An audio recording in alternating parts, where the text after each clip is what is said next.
Il était une fois l'homme le plus puissant d'Afrique centrale. L'homme qui portait une toque en peau de léopard. L'homme dont le visage ornait l'Udlier de banque. L'homme dont le nom seul faisait trembler les généraux, taire les ministres, courber les têtes. L'homme qui avait régné 32 ans sur un pays grand comme l'Europe occidentale.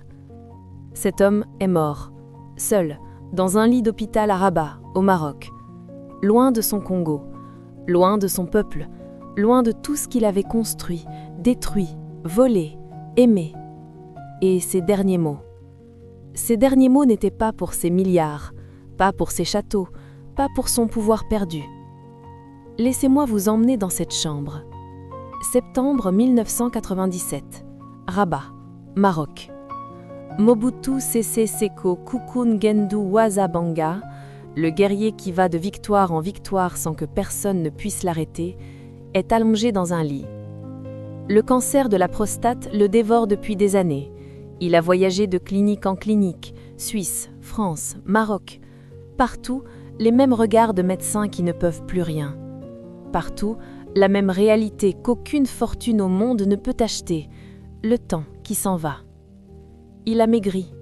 Lui, l'homme imposant, celui dont la silhouette en toque de léopard remplissait tous les écrans du Zaïre, il a maigri jusqu'à devenir méconnaissable. Ses yeux, autrefois perçants, brûlants d'autorité et de calcul, sont maintenant voilés. Sa voix, celle qui tonnait dans les stades devant des millions de Zaïrois en délire, cette voix est maintenant un filet, un souffle. À son chevet, sa femme, Bobby Ladawa, celle qui l'avait accompagné dans la chute, qui l'avait suivi dans l'exil, qui n'avait pas abandonné le navire même quand tout le monde sautait à l'eau. Et son aide de camp fidèle, Tata, l'homme qui avait servi Mobutu pendant des années, celui qui connaissait ses humeurs, ses silences, ses secrets. Dans cette chambre, il ne reste plus rien du léopard. Il ne reste qu'un homme, un vieil homme mourant dans un pays qui n'est pas le sien, séparé du seul endroit qu'il ait jamais vraiment aimé. Les médecins avaient dit que c'était une question d'heure. La respiration de Mobutu s'était alourdie. Ses mains, autrefois levées en geste triomphal devant des foules immenses, reposaient immobiles sur le drap blanc. À un moment, dans ce silence pesant, il a bougé, lentement, avec une douleur visible dans chaque geste. Il s'est légèrement redressé, a tourné la tête, et il a chuchoté. Pas d'un ton de chef d'État, pas d'une voix de général, pas avec l'arrogance d'un homme qui a tenu un continent entier dans sa main pendant 3 décennies. Il a chuchoté comme un homme brisé, comme un père, comme quelqu'un qui comprend, trop tard, quelque chose d'immense.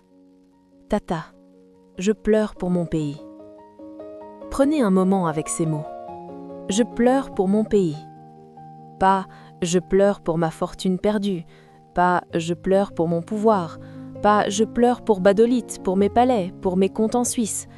Je pleure pour mon pays.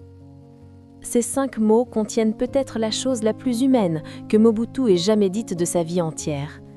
Et ils ont été chuchotés dans une chambre d'hôpital marocaine à quelques heures de la mort, quand il n'y avait plus rien à gagner à mentir. On peut se demander, et on a le droit de se le demander, ce que Mobutu voulait dire exactement.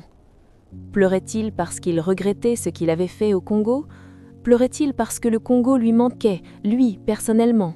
Ce sol rouge, ces forêts immenses, ce fleuve géant qui grogne comme une promesse jamais tenue. Pleurait-il parce qu'il voyait, dans les dernières heures de sa conscience, tout ce qu'il aurait pu construire et qu'il avait choisi de détruire ? Ou pleurait-il simplement, car un homme, quelle que soit sa vie, quel que soit le mal qu'il a fait, reste attaché à la terre qu'il a vue naître. Personne ne peut répondre à sa place. Mais ces mots existent, ils ont été prononcés. Ils flottent dans l'histoire du Congo comme une phrase que le temps ne peut pas effacer.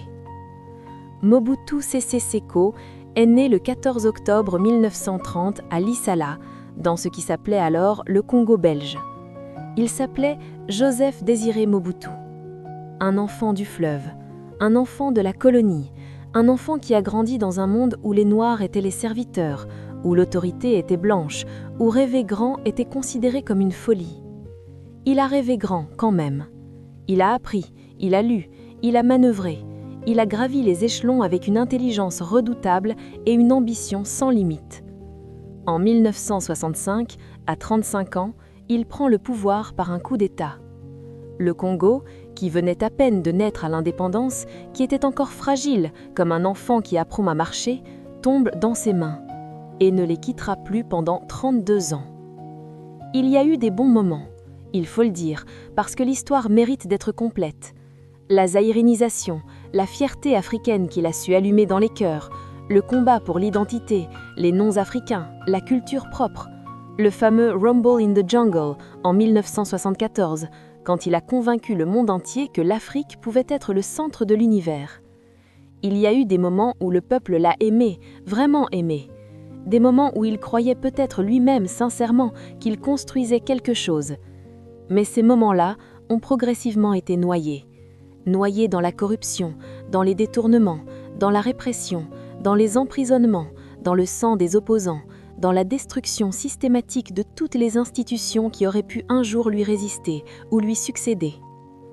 Quand Laurent Désiré Kabila et ses forces ont commencé à avancer depuis l'est du pays au début de 1997, quelque chose de symbolique s'est passé. L'armée de Mobutu ne s'est pas battue. Pas vraiment. Pas avec la conviction de gens qui défendent quelque chose en quoi ils croient. Les soldats se dispersaient, les généraux négociaient leur reddition, les villes tombaient les unes après les autres comme des dominos. Et Mobutu, malade, affaibli, a compris. Son propre système l'avait abandonné. Les hommes qu'il avait nourris, enrichis, protégés pendant des décennies, ces hommes tournaient le dos ou calculaient comment survivre à l'après-Mobutu. C'est ça, le vrai visage du pouvoir construit sur la peur et l'argent plutôt que sur la confiance et l'amour d'un peuple. Quand la peur disparaît et que l'argent s'épuise, il ne reste rien. Le 16 mai 1997, Mobutu quitte Kinshasa pour la dernière fois. Il monte dans son avion, il regarde peut-être une dernière fois par le hublot ce fleuve immense, ces collines, cette ville qui portait son empreinte partout. Il ne sait pas encore que c'est la dernière fois. Ou peut-être qu'il le sait très bien. Il part d'abord au Togo, puis au Maroc, où le roi Hassan II, son vieil ami, lui offre la ville. Le Zaïre, son Zaïre, le pays qu'il avait renommé de sa propre main, redevient le Congo-Kinshasa dès le lendemain. Son nom est effacé des rues, ses portraits arrachés des murs, ses statues déboulonnées. 32 ans de règne, et en quelques jours, il ne reste presque rien de visible.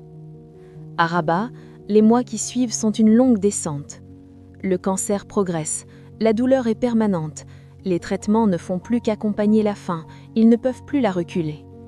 Les visiteurs se font rares, les anciens alliés ont leurs propres problèmes, les pays occidentaux qu'il avait soutenus pendant la guerre froide ont dès si longtemps tourné la page.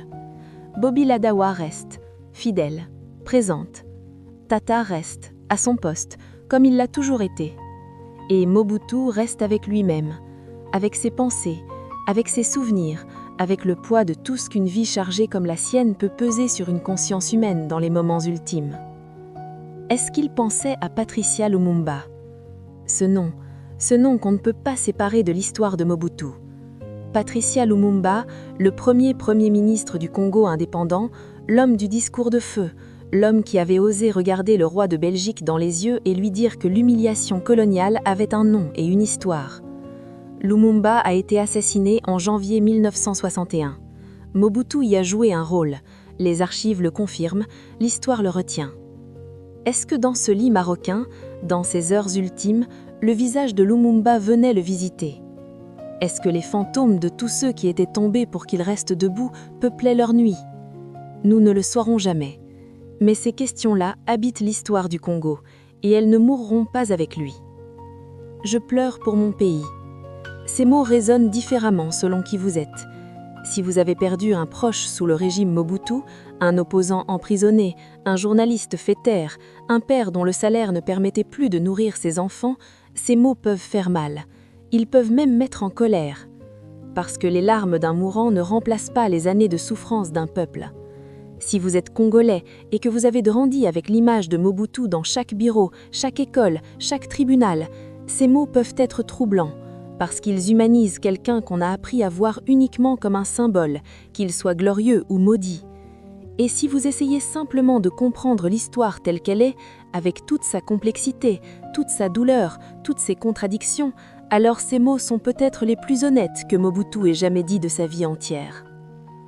Il y a quelque chose de profondément humain dans la façon dont les grands du monde finissent. Alexandre le Grand, mourant à Babylone, demandant qu'on laisse ses mains pendre hors du cercueil pour montrer qu'on ne peut rien emporter.